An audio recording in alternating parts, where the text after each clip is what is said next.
আসসালামু আলাইকুম, সবাই কেমন আছেন? আজ আপনাদের সাথে শেয়ার করছি কাতলা মাছ রান্না। আমি কাতলা মাছটি আজ সবজি দিয়ে রান্না করে দেখাবো।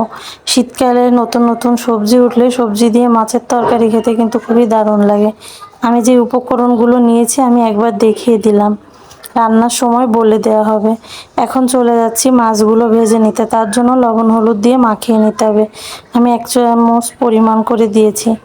এরপর আমি একটি কড়াইতে তেল গরম করতে দিয়েছি। তেলটা গরম হলে মাছগুলি দিয়ে দিব। হালকা করে লাল করে 2 পাশ ভেজে নিব। বেশি কড়া করে ভাজবো না, অনেক হালকাও ভাজবো না, মোটামুটি করে ভাজলেই হবে। এরপর আরেকটি পাতিলে আমি 1 কাপ পরিমাণ তেল ও 4 থেকে 5টা পেঁয়াজ কুচি এটা ভালোভাবে ভেজে নিতে হবে।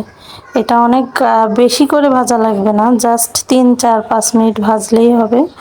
হালকা হাতে ভেজে নিয়ে এর ভিতর দিয়ে দিব 1 টেবিল চামচ আদা বাটা, 1 টেবিল চামচ রসুন বাটা।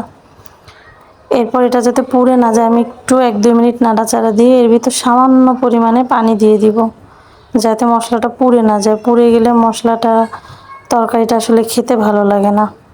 এরপর দিয়ে দিব কাঁচামরিচ 5 থেকে 6টি মাঝখান থেকে ফালি করে। এরপর আরও কিছুটা পানি দিয়ে গুঁড়া মশলা দিয়ে দেব। 1 চামচ ঝালের গুঁড়া, 1 চামচ জিরার গুঁড়া, 1 চামচ হলুদ গুঁড়া, আর দিয়ে দিব 2 চামচ লবণ। লবণটা পরে লাগলে আবারও দেয়া যাবে, এই ক্ষেত্রে অল্প পরিমাণ দিতে হবে। আবারও কিছুটা পানি দিয়ে আমি নেড়ে চেড়ে বেশ কয়েকবার কষিয়ে নিলাম। আমি মশলাটা খুব বেশি ভালোভাবে কষাই, এতে করে তরকারিটা স্বাদটা ঘ্রাণটা অনেক সুন্দর আসে, খেতে খুবই মজা লাগে। এরপর দিয়ে দিব আলুগুলা দিয়ে আবারও ভালোভাবে নেড়ে চেড়ে মিশিয়ে ঢাকনা দিয়ে ঢেকে আমি কষাতে দেব। এটাকে আবার ভালোভাবে কষানো হয়ে গেলে এর ভিতর দিয়ে দিব সিমটা দিয়ে আবারও মশলার সাথে মাখিয়ে ভালো করে আমি এটাকে কষিয়ে নেব।